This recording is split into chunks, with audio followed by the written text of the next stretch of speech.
We've got some injury updates out of training camp, and Trevor Zegras is fine. Thank God. Whew. Yeah, we'll talk about all that and more on today's Locked On Anaheim Ducks, including the conclusion of my little interview with Trey Matthews of Locked On Devils. So let's hit it. You're Locked On Ducks, your daily podcast on the Anaheim Ducks, part of the Locked On Podcast Network, your team every day.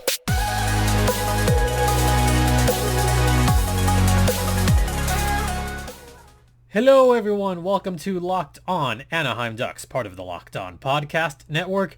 I'm your host, Jason J.D. Hernandez, covering hockey for over a decade, and I want to thank you all for making this your first listen of the day. Just a reminder, this episode is brought to you by betonline.net.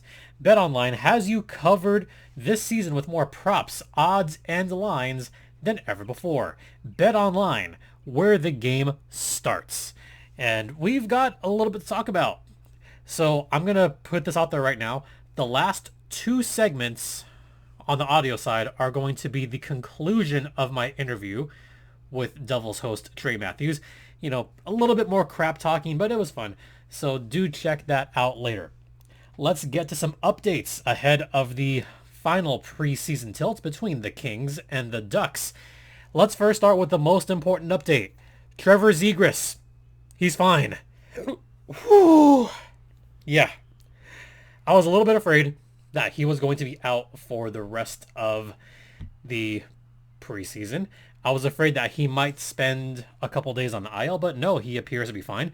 He was seen practicing with the team this morning, and not just a red sweater, but full contact.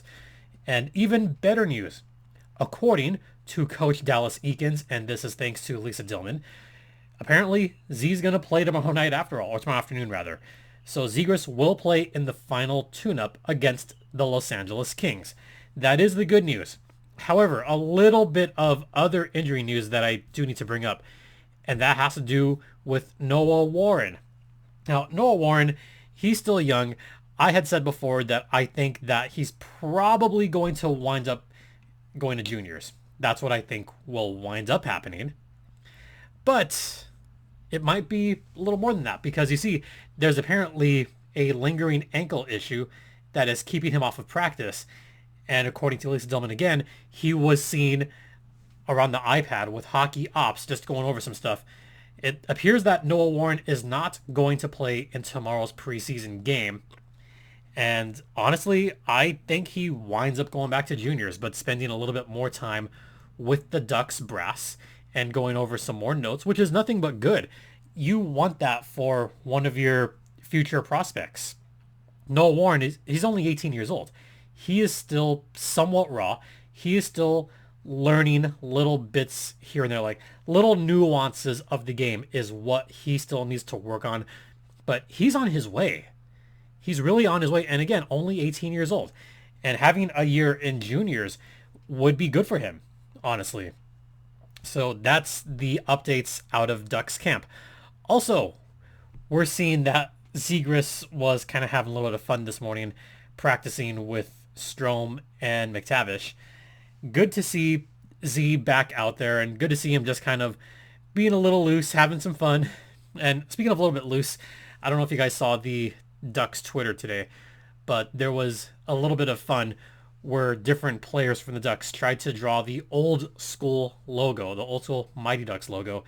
And really the best one was Jamie Drysdale.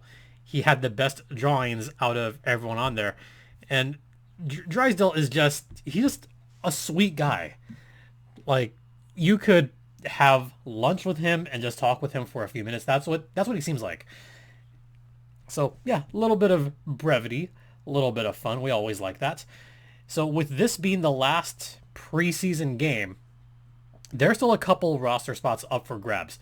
It could still be Rocco Grimaldi, who I personally think he's the front runner to gain a spot on the team. Because look, Grimaldi is among the team leaders in points for the preseason. He's shown that he's got a little bit of that speed back. You could tell that he's worked on speed and puck control this season compared to last season when he was mired in the American Hockey League. I think he's out to prove something. I think he wants to prove all the naysayers that, you know what, I do belong in this league. And if he can get a 1-year show me contract from the Ducks, maybe that would be good for him. And show me contracts in general are pretty good for the team. And by that, I mean, if he has a decent season, you could retain him for cheap. If he has a great season, then you could always bring him back, and he wants to stick around. That's kind of like the John Klingberg deal, where Klingberg has a 1-year contract, and he's betting on himself. And we'll see if Klingberg will stick around, and we'll see if Grimaldi will stick around. There's some guys that we don't know what their plans are after this season, but let's enjoy the ride. Let's enjoy it for what it is. Prospective starters tomorrow, I think, are going to be pretty much the same as they were last week. I think we're going to see Fowler and Klingberg pair up again. Drysdale likely second line on defense. So I think defense is fairly well set. Maybe Mahura gets that last spot. I don't know. Forwards are better now that Zegras is back. Whew. You don't know how much of a relief that was, because I think a lot of people were expecting the worst. And I think there's an old saying here, like, expect the worst but hope for the best. And, you know, the best case scenario, all things considered, is that he's playing in the preseason and he's back. So that's a good case scenario. We should expect to see Zegras play some decent minutes tomorrow, and I expect him to be first line center opening night. That's what I'm hoping for. That's what I expect. All right, we're going to take a timeout for this first intermission, and when we come back, I'll be joined once again by Trey Matthews. So on the video and audio side, we're just going to come right back and conclude my interview with Trey Matthews. It's fun. We had a little bit of fun afterwards, so make sure you stick around for that. But first, let me tell you about Bet Online, which is the one place that has you covered, the one place that we trust. BetOnline.net is where the game starts. They have you covered with more props, odds, and lines than ever before, including the Major League Baseball playoffs. Oh boy, what a collapse in St. Louis. I don't think anybody had that coming. Or maybe you want to place a bet on football and see who can score fewer points and have a more boring game than the Broncos did last night. And by the way, shout out to BetOnline's Twitter for having a viral video go out. NBA's coming up. And of course, the NHL is coming up too. So if you want to check out the latest lines, head over to BetOnline right now using either your mobile device or your laptop. BetOnline is the official online sportsbook of the Locked On Podcast Network. And please gamble responsibly.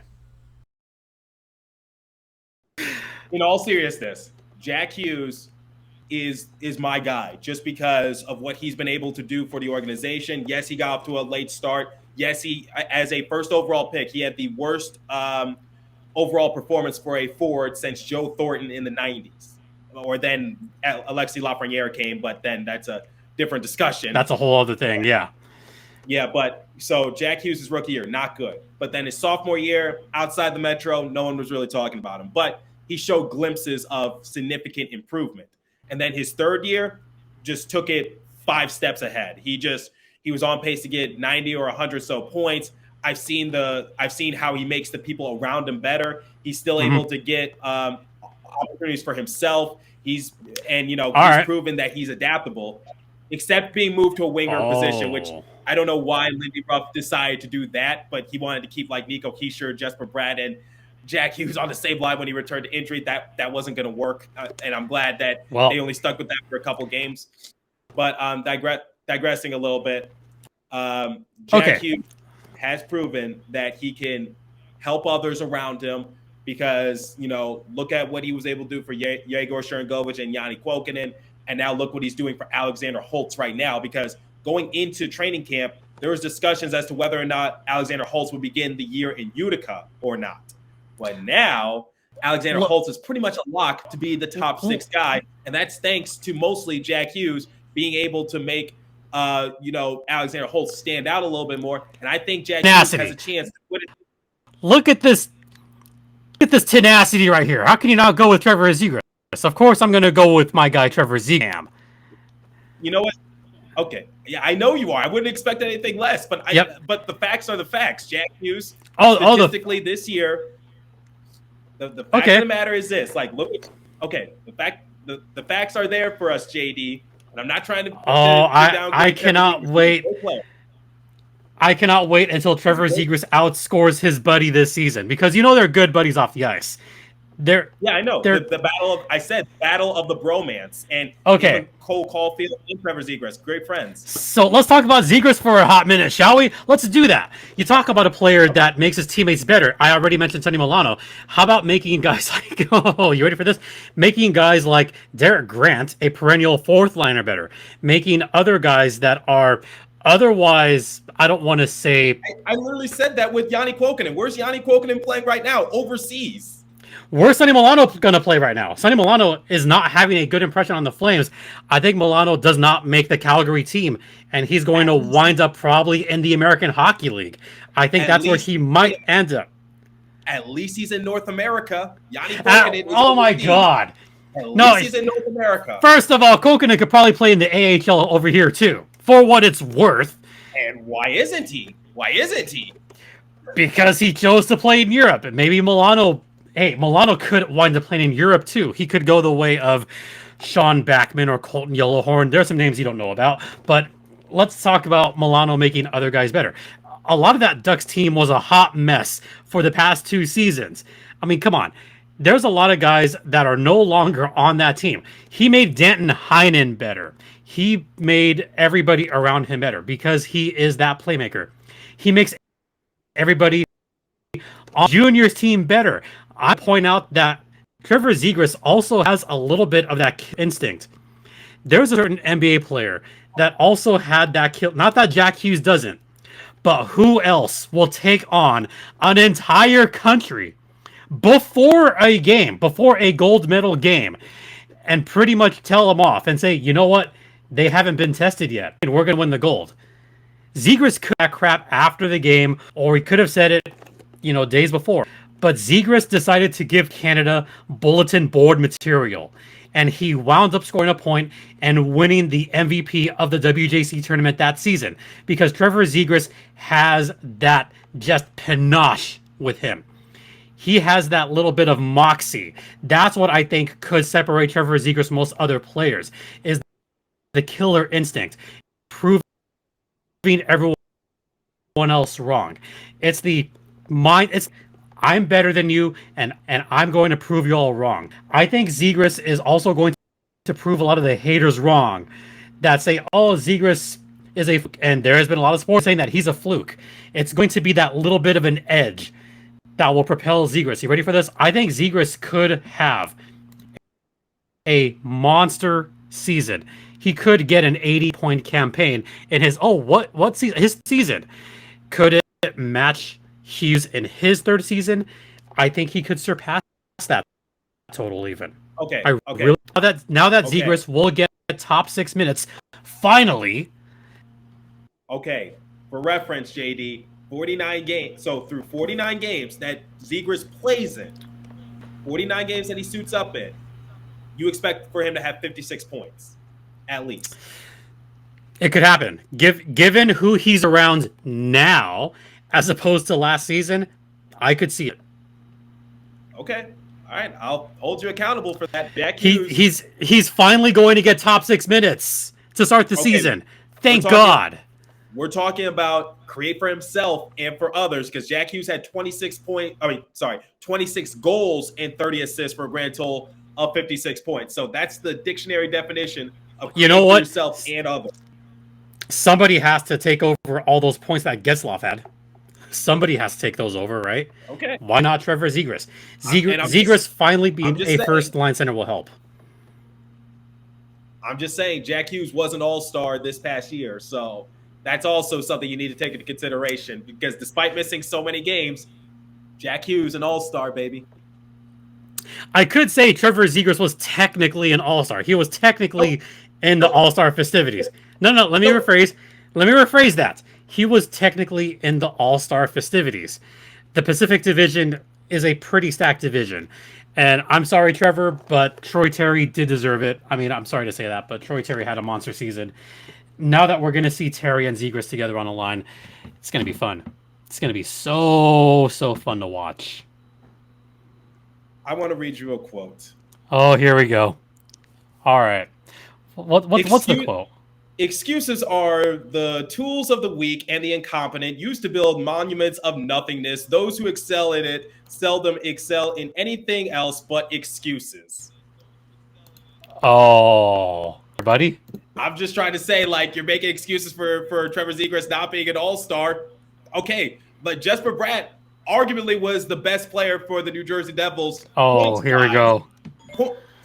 Oh, boy. I want you to talk to my buddy, the Bratt Pack, because he always says Jesper Bratt is the best player in the NHL. Now, as I was saying, Jesper Bratt, theoretically, you can make an argument saying that he was the MVP for the New Jersey Devils last year from a No, I disagree with that. I'm sorry. He led the Devils in assists. He led the Devils in points, but he was tied with Jack Hughes for most goals on a team. But yet, Jack Hughes was the person who, if you take him off the roster, the Devils, I can't whistle, go down. So, there we go. Thank you. Thank you for adding that soundbite. Now, as I was saying, you can make the argument that Jesper Bratt was the MVP, but the reason I picked Jack Hughes as my MVP is because who had the bigger impact winning-wise? That was Jack Hughes. So despite Jesper Bratt having a better points season, Jack Hughes was still the all-star, and Jesper Bratt had to try to rely on the fan vote to get those last few spots, and he didn't get it. I'm sorry, no disrespect to Bratt, but I think Jack Hughes is the engine that runs that team. No, I mean, I'm going to be honest here. Just like Trevor Zegras is starting to become that player that will help lead the Ducks. When Trevor Zegras was off the ice, or those few he didn't play because of some panini happening, the Ducks struggled. The Ducks struggled mightily without Trevor Zegras those few games. Yes, there's more of a sample size for Hughes missing games, but on the few times that Zegras was not on the ice, the Ducks just struggled so much. They struggled to score. They struggled to find any type of offense. So, while more flashy player, and he does have the lacrosse goals, and he has the flying Z goal, he is still more of that playmaking type player. And you're going to see that in full force next season as well. Okay. Look, I'm not trying to say Trevor Zegras is bad or anything. He's a good player. And obviously, he's going into year 3. Jack Hughes is going into year 4. I'm just saying at the present moment, Jack Hughes is the better player, stats-wise, accolade-wise, all-star, and just overall, impact-wise. Because if you take Jack Hughes off that roster, Devils are right back in the lottery. Well, they were in the lottery this past year. They were in the lottery anyway.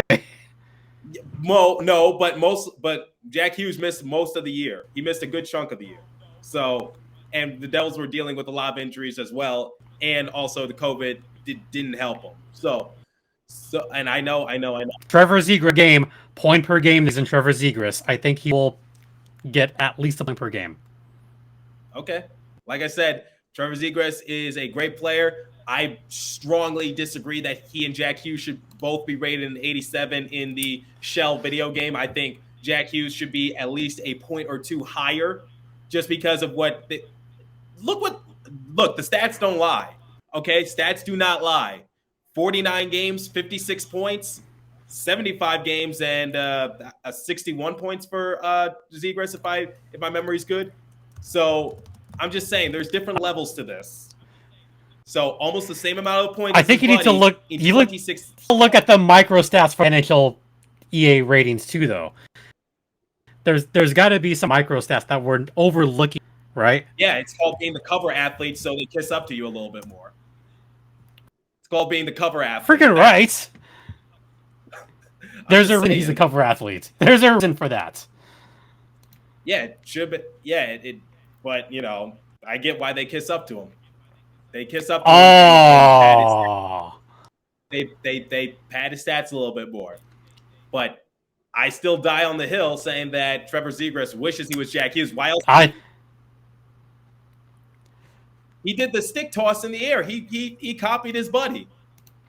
And Zegras got fined for it. Who did that first?